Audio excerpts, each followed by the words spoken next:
Good morning, purple and teal dragons. I hope everybody's having an awesome week so far and that you're starting to get used to our e-learning a little bit better and finding your assignments a little bit easier. Hopefully this week you kind of had just a big breath of relief because we don't have as many assignments and there's less work for each of them. So I hope everybody found that helpful. We are starting officially a new topic in math. So last week and the week before, we were working in topic 11, which was subtracting tens. So we learned how to subtract from a two-digit number using modeling. We used number lines. We used addition to subtract, and we even used mental math, so we did it all in our head. This week, we're moving on to measuring lengths. So when we're thinking about this topic, the main question that we're working with are what are ways to measure how long something is? So we want to know its length, how long it is. So I'm going to show you today a couple different strategies that you can use. This is a quick topic, so I'm going to kind of get everything into this one video. So the first thing I'm going to show you is kind of the old-fashioned ruler. So I have a blue ruler here, and we're wanting to be on the side that says inch. So that's where our numbers are farther apart, inches. If we flip it the other way, we have centimeters. So that's smaller measurements. Either way, they technically equal each other. But inches is just a little bit easier, and that's the focus for first grade. So that's what we're going to do. So when we're measuring something, we always want to take the thing that we're measuring and line it up at the start of our ruler. So before the 1, this is technically, 0. If something had no length, it would just exist like a little line right there. So I'm going to take my random assortment of items today to measure and show you how that works. So we're going to start off with my old friend Yoda for my Star Wars fans. So Yoda's pretty small. In the movies, he's even smaller when he's a little crochet guy. But what we're going to do is we're going to lay him down. He's taking a nap. And we're going to measure him. So what I want to do is line up, let's just say kind of like at his ear, on the 0 mark for Yoda. So if we line up his ear, we're looking for where Yoda's little body ends on our ruler.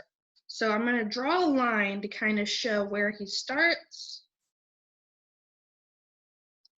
And then I'm going to go to where he ends. So I'm going to move him. That way he's not blocking the ruler anymore. So now we kind of zoom in on that ruler a little bit. We have our starting point at 0. And we want to see how many inches our little baby Yoda crochet is. So we see we made it to 1, we made it to 2, but we didn't quite get to 3 inches. We're kind of perfectly in the, so when we're stuck at a measurement in the middle, we're just going to kind of, look where it's closest to.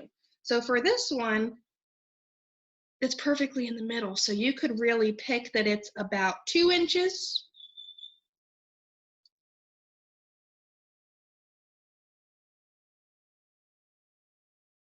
Oops. Or about 3 inches.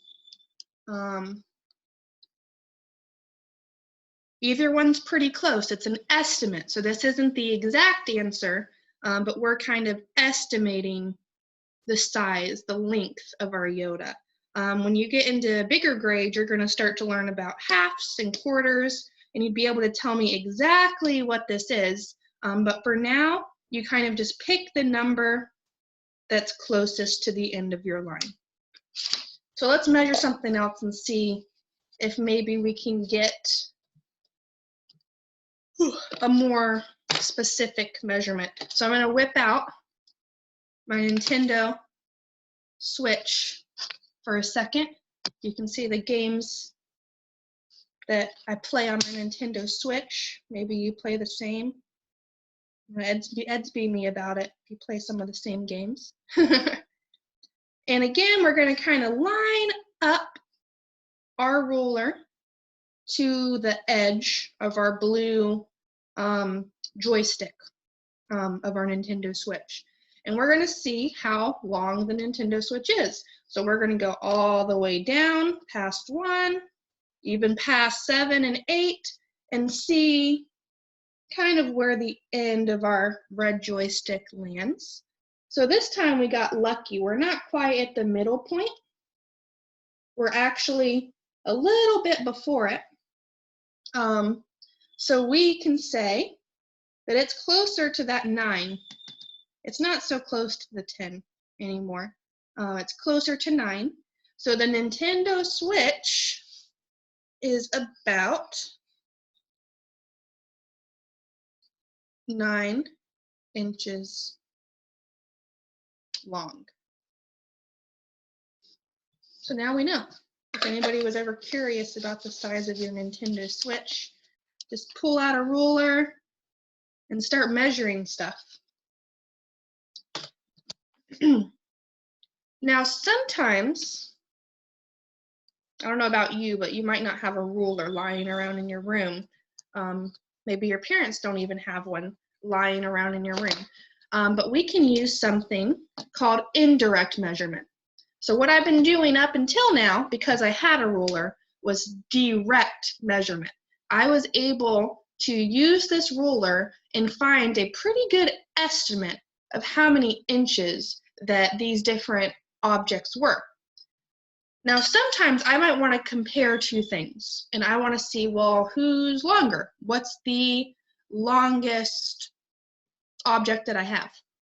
So I might use indirect measurement. So let's say that all I had lying around my house was a red Expo marker, okay? I don't know how long the red Expo marker is, but I know that's the size of it.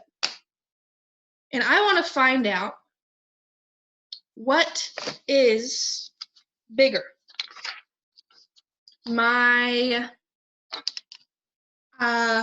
what is this? Lipstick that I have, or my cat's hairbrush. Now we could probably look at this and make a pretty good judgment call because we're all such smart dragons. But if we wanted to be sure, we could use the Expo marker as a comparison. So this is kind of like our benchmark. We're using this Expo marker to judge our other things. So first, I'm going to take my lipstick and I'm going to line them up as best as I'm able to. And I know, looking at this, that my Givenchy lipstick is smaller than my Expo marker. So it's smaller than the Expo marker. It's not as long as the Expo marker. Now I'm going to take my cat's hairbrush, and again I'm going to line it up as best as I can. And when I line up my cat's hairbrush, wow, look, it's bigger than the Expo marker, just a little bit bigger than the Expo marker.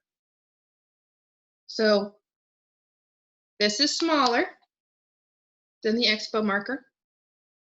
The hairbrush is bigger So that must mean indirectly, without pulling out a ruler, without finding the inches for these objects, I automatically know that if the hairbrush is bigger than the Expo marker and the lipstick is smaller than the Expo marker, the lipstick has to be smaller than the brush. So this is my longest item if I'm comparing the brush and the lipstick. So if I took my ruler directly to measure it, I'd see that the hairbrush is about 5 inches and the lipstick's only 3 inches. So we confirmed fact, indirectly and directly, the hairbrush is the bigger, longer item.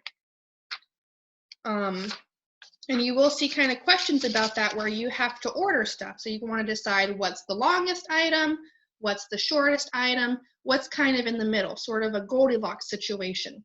So if I was doing that with, let's say, Baby Yoda, the Porg, and the marker, I know that Baby Yoda, he's standing up, is the shortest. The Expo marker is shorter than the Porg, so he's in the middle. It's in the middle. And the Porg, he's the biggest of all of the things, so he's the longest item. So smallest, in the middle, longest.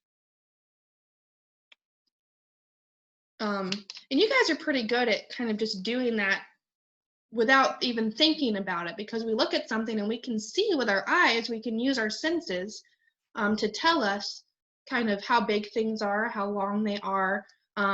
It's really when things get very close to the same size that things become difficult. So let's say I had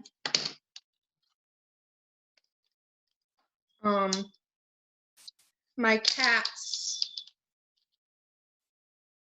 medicine syringe and a pin. See, they're kind of close, so it might be hard to eyeball it, to use our eyes. So we might want to pull out a ruler or something to compare the two things to really figure out which one's the longest and which one's the shortest. So far, just kind of review, we talked about direct measurement. Direct, that's where we use a ruler. We talked about indirect, where we compare to an object.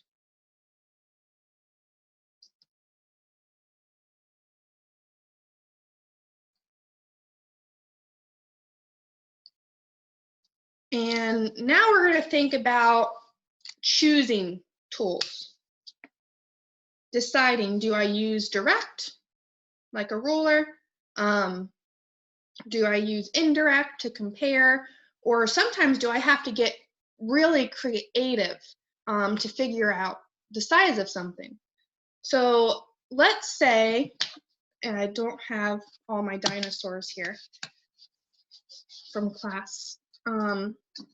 So let's imagine for me that I had my phone. You've all seen my phone that has the cool strap because I dropped it in the mop bucket at school one day and had to buy a new one, and I didn't want it to happen ever again. Let's say I want to measure how long my strap for my phone case is, but the problem is it's kind of bendy, like a snake. So if I took my ruler, that doesn't really tell me the length because I'm only taking a shortcut across the strap. I'm not thinking about all these bendy parts because if I stretch it out, it's pretty long. And some things you can't stretch out. You know, some things have to stay kind of bendy, snaky, wavy. And nothing you do is going to straighten them out. So what we can do is combine tools. So if something is wavy, bendy, snaky, not straight, if it's not straight, you have to use a string and a ruler to help you measure. I don't have any string, so I'm improvising with a long piece of sort of tape roller. So ignore the numbers. I could outline my strap with some string or something else that I'm able to bend, and I could figure out how much it takes to make the shape of that object. And once I've sort of matched that shape, the string that I'm using can be straightened out. So I would be able to lie that string down nice and straight, and then I could take my ruler, and this one's much bigger than my ruler, but I could take my ruler and I could figure out the length of that string. So let's pretend it stopped here. That was how much string I used. The quality of these YouTube videos is not the best today, guys. I'm sorry. You could take your ruler, kind of match it up with the piece of string that you made, and you can see that my strap on my phone is about 12 inches. Let's just pretend it's about 12 inches long. So even though it wasn't a straight item, even though it was bendy, I could combine my tools to help me solve the problem. So again, if something is perfectly straight, you can use a ruler by itself. But if it's bendy, if it's not straight, curvy, it's a funky shape, you're going to have to get some kind of string, rope, something that you can match that shape. And when you're done matching the shape, you can straighten it out and measure that string or rope for your direct measurement. So that pretty much covers topic 12. The main takeaways is that, again, we can use a ruler to directly measure something. We can use string or other tools if we need an indirect measurement. So we just have to get an idea to compare things. And sometimes we have to sort of combine direct and indirect. So I might use my string or my different tool to get an idea of how long something is. And then I can take the ruler to measure that item officially. So if anybody has any questions about topic 12, if you're struggling with something, just feel free to message me on ESB, or your parents can message me on Blooms. Remember to watch all your videos on Pearson Realize, as well as these, because they give you other examples of problems too. But I hope everybody has a good rest of the week. And keeps working hard on all of their assignments and are showing the Dawson way even though we're not at school. You can still show all your parents how kind and helpful and respectful that you are. So have a great rest of the day and rest of the week, my purple and teal dragons. I miss you so much. Bye, guys.